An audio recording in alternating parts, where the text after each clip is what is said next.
What's really happening in the South China Sea? It's a question that's been echoing around the world, and for a good reason. The South China Sea is currently a hotbed of tension, with China at the center of the controversy. The situation on the water is far from calm, as China has been implementing a two-pronged approach that involves both preparing for conflicts and using non-military means to achieve its objectives.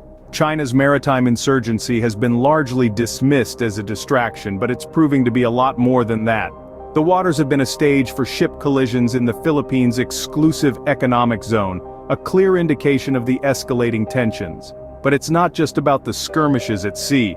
China has been subtly expanding its territorial claims, with the recent publication of a new map that paints a worrying picture of China's ambitions. The United States, on the other hand, has been keeping a close watch, analyzing ways to counter China's maritime maneuvers. However, the urgency of the matter is intensifying. China's tactics are not merely a show of power, they're a deliberate attempt to undermine the international order and the principle of freedom of the sea. As China continues to undermine the international order, the question remains, how will the US respond? But what does China's maritime insurgency mean for Southeast Asia? Well, it's clear that these activities are having a profound impact. China's actions are subtly undermining the international legal system and the principle of freedom of the sea, taking control without engaging in large-scale war. It's a strategy that's as cunning as it is concerning. The countries most affected are the Philippines, Vietnam, and Indonesia. They find themselves caught in the middle of this maritime maneuvering. China's tactics, which include illegal activities like maritime crimes and illegal fishing, are causing distress and disruption in these nations. The recent ship collisions in the Philippines' exclusive economic zone are a stark example of this. These countries are left with a challenging task, to cooperate and curb China's maritime violations. But this is easier said than done, especially when you're dealing with a powerhouse like China. However, it's a necessary endeavor if they wish to protect their maritime populations and maintain their rights in the South China Sea. China's aim is clear: to control the civilian maritime population of Southeast Asia. It's a strategic play that's slowly reshaping the region's dynamics. But it's important to remember that this isn't just about control. It's about freedom, sovereignty, and the rule of law. The South China Sea isn't just a body of water, it's a battleground for control and freedom. What can be done to protect the freedom of the sea and the established international legal system? The answer lies in a firm international response, led by the United States to China's gray zone threats in the South China Sea.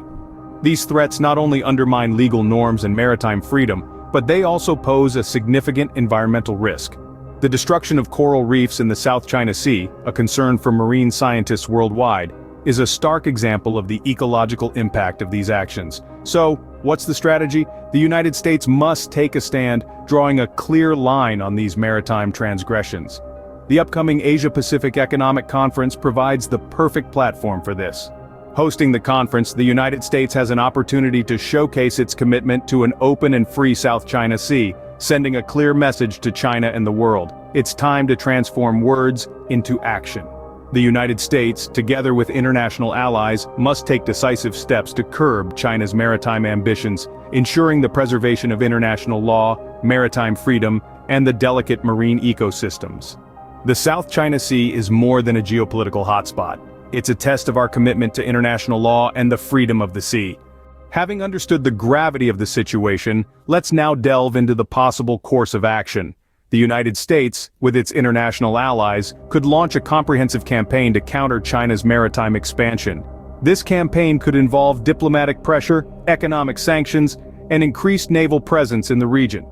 Simultaneously, the US and its allies should initiate dialogues with China to de-escalate tensions and resolve the disputes peacefully. The Asia-Pacific Economic Conference could serve as the starting point for these dialogues. Additionally, the US needs to bolster the defenses of its allies in the region. Providing military aid, assistance in coastal surveillance, and conducting joint naval exercises are a few ways to achieve this.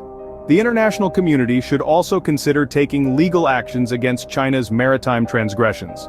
The Permanent Court of Arbitration's ruling in 2016, which rejected China's territorial claims in the South China Sea, sets a precedent for this. Lastly, the US and its allies should invest in marine conservation projects in the South China Sea to mitigate the environmental damage caused by the disputes. This multi-pronged strategy could not only curb China's maritime ambitions, but also ensure the preservation of international law, maritime freedom, and the delicate marine ecosystems. Thank you for watching. Please leave your comments below and don't forget to like, share, and subscribe for more content. Your support helps us to keep bringing you insightful content on pressing global issues. Until next time, stay informed and stay engaged.